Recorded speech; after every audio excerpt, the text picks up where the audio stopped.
Personal रिस्पॉन्सचा questions कसा सोडवायचा, त्याचे उत्तर किती ओळी लिहायचं समजत नाही? तर नमस्कार विद्यार्थी मित्रांनो, ॲज सपोर्ट या चॅनलमध्ये तुमचे स्वागत आहे. तर 10वीच्या बोर्डाच्या परीक्षेत तुमचा पर्सनल रिस्पॉन्सचा प्रश्न एकूण 6 मार्क्ससाठी विचारण्यात येतो, ज्यामध्ये क्वेश्चन नंबर 2A जो असणार आहे A5 हा 2 मार्क्ससाठी पर्सनल रिस्पॉन्सचा, त्यानंतर क्वेश्चन नंबर 2B मधला B5 देखील पर्सनल रिस्पॉन्सचा 2 मार्क्ससाठी व क्वेश्चन नंबर 4A मधला A5 हा देखील पर्सनल रिस्पॉन्ससाठी. तर एकूण असं 6 मार्क्ससाठी तुमचं पर्सनल रिस्पॉन्सचा क्वेश्चन असणार आहे. तर चला तर विद्यार्थी मित्रांनो, या व्हिडिओमध्ये मी तुम्हाला अगदी सोपी ट्रिक सांगणार आहे. पर्सनल रिस्पॉन्स क्वेश्चन कसा सोडवायचा आणि आउट ऑफ आउट मार्क्स कसे मिळवायचे त्यामध्ये, जेणेकरून तुमचा मार्क्स कुठेही कट होणार नाही आणि तुम्ही देखील चांगला स्कोर कराल. तर सर्वप्रथम विद्यार्थी मित्रांनो, तुमचा जो क्वेश्चन नंबर 2 म्हणजे सेक्शन जो सेकंड असणार आहे, जो पॅसेज देणार आहे त्याच्याच रिलेटेड तुमचा पर्सनल रिस्पॉन्सचा क्वेश्चन्स असणार आहे, ज्यामध्ये तुम्हाला काय करायचं आहे तर एक टॉपिक देतील त्या पॅसेजच्याच रिलेटेड, जो तुम्हाला सेक्शन सेकंडमध्ये देणार आहेत त्याच्याच रिलेटेड तुम्हाला एखादा पॅसेज देतील आणि तुम्हाला काय विचारतील तर एखादा टॉपिक त्याच्या रिलेटेड देऊन तुम्हाला त्यावरचे पर्सनल रिस्पॉन्सचा क्वेश्चन तुमचं तुमचं पर्सनल जे मत आहे, तुमचं स्वमत म्हणजेच तुमचं जे ओपन एंडेड क्वेश्चन्स टाईपचे जे क्वेश्चन्स असतात, ज्यामध्ये तुमचं मत लिहायचं असतं, तर इथे पर्सनल रिस्पॉन्सचा क्वेश्चन विचारला जातो. तर इथे पाहू शकता A5 मध्ये काय विचारलेलं आहे, give any 4 good things that my parent taught me as. तर तुमच्या ज्या पालकांनी तुम्हाला कोणत्याही 4 गोष्टी चांगल्या ज्या गोष्टी शिकवलेल्या आहेत 4, त्या तुम्ही लिहा. तर इथं एनी 4 विचारलेले आहेत, तुम्ही 5, 6 तुम्हाला किती पाहिजे तेवढं लिहू शकता, परंतु आपल्याला वेळेचे बंधन आहे, त्यामुळे आपण 4 दिले असतील तर 5 ॲटलिस्ट लिहिले पाहिजेत. तर पाहू शकता 4 good things that my parent taught me as a following honesty. तर इथं बघा पॉईंट वाईज लिहिलेलं आहे, my parents always emphasized the importance of being truthful and honest in all situations. त्यानंतर सेकंड वन बघा, hard work, they taught me the value of hard work and dedication in achieving my goals.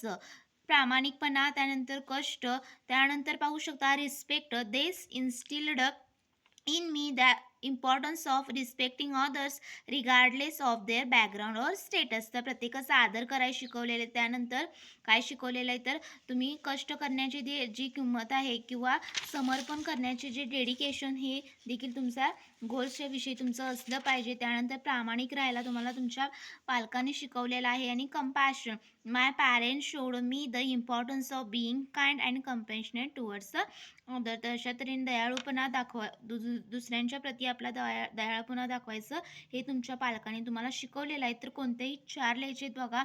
4 good things तुम्ही बाकीच्या सुद्धा लिहू शकता, की good communication, इतरांशी बोलताना कसं तुम्ही बोललं पाहिजे, व्यवस्थितच त्यांचा रिस्पेक्ट ठेवून व्यवस्थितच बोललं पाहिजे, त्यांच्यावर काय करायचं नाही तर आपण त्यांच्याशी भांडण ते असं करायला काहीही आपल्याला शिकवलेलं नाही. त्यामुळे चांगल्या ज्या गोष्टी आहेत त्या सगळ्या पॉझिटिव्ह तुम्हाला यामध्ये लिहायचं आहे. जर तुम्ही व्यवस्थित अगदी 4 इथे पॉईंट्स लिहिला तर तुम्हाला 2 मार्क्स इथे मिळणार आहेत. आपण क्वेश्चन नंबर 2 मधला A5 बघितला. त्यानंतर बघा क्वेश्चन नंबर 2B मध्ये देखील B5 मध्ये पर्सनल रिस्पॉन्सचाच क्वेश्चन असणार आहे. तर इथं काय विचारलेलं आहे पहा, if you find a poor and needy child what you can help them. So त्याचं उत्तर तुम्हाला कसं लिहायचं आहे बघा, if I find a poor and needy child I can help them by providing immediate needs, make sure the child has a food, water and clothing. जर तुम्हाला एखादा गरीब आणि गरजू जर लहान मुलगा भेटला तर तुम्ही काय कराल त्याची मदत, तर सर्वप्रथम तुम्ही त्याला अन्न, पाणी, त्यानंतर वस्त्र द्या. त्यानंतर तुम्ही contacting social services, get in touch with the local services और child welfare organisations to ensure the child receives a proper care and support. त्यानंतर त्याची सिच्युएशन, त्याची परिस्थिती काय आहे ती तुम्ही समजून घ्याल. Try to understand the child situation and see if there always to help them in a long term. Finding a safe place to stay. त्यानंतर offering support and guidance, donating resources. तर असे तुम्हाला निदान ॲटलिस्ट 4 पॉईंट्स लिहायचे आहेत. व्यवस्थित अगदी पॅरेग्राफमध्ये लिहिलं तरी चालेल आणि असं पॉईंट वाईज लिहिला तरी चालेल, परंतु पॅरेग्राफ तुम्ही जर केला तर ते अगदी छान दिसेल प्रेझेंटेशनसाठी. त्यामुळं तुम्ही असं व्यवस्थित अगदी त्याचं उत्तर लिहायचं आहे. ॲटलिस्ट तुम्हाला 6 लाईन्स लिहिला तरी तुम्हाला इथे 2 मार्क्स हे मिळणार आहेत. त्यानंतर पाहू शकता जो तुमचा असणार आहे तो कोणता असणार आहे, तर सेक्शन 4 मधला अनसीन पॅसेजवर देखील तुम्हाला पर्सनल रिस्पॉन्सचा क्वेश्चन विचारलेला आहे, जो 2 मार्क्ससाठी A5 मध्ये विचारतात. क्वेश्चन नंबर 4 ए मधला A5. त्यामध्ये पहा कशा प्रकारे विचारलेला आहे. Few lines about my role model, give few lines about your role model असा क्वेश्चन आहे. तर तुम्ही असं लिहू शकता की few lines about my role model is my father is my role model. पहिल्यांदा लिहायचं. In my life I always desire to become like him. He is the only the earning member of my family. He does a lot effort to provide us everything that we need. He encourages me whenever I am hopeless. He guides me in every step of my life. तर अशा सोप्या ओळीत तुम्हाला व्यवस्थित अगदी grammatically correct सेंटेन्समध्ये लिहायचं आहे.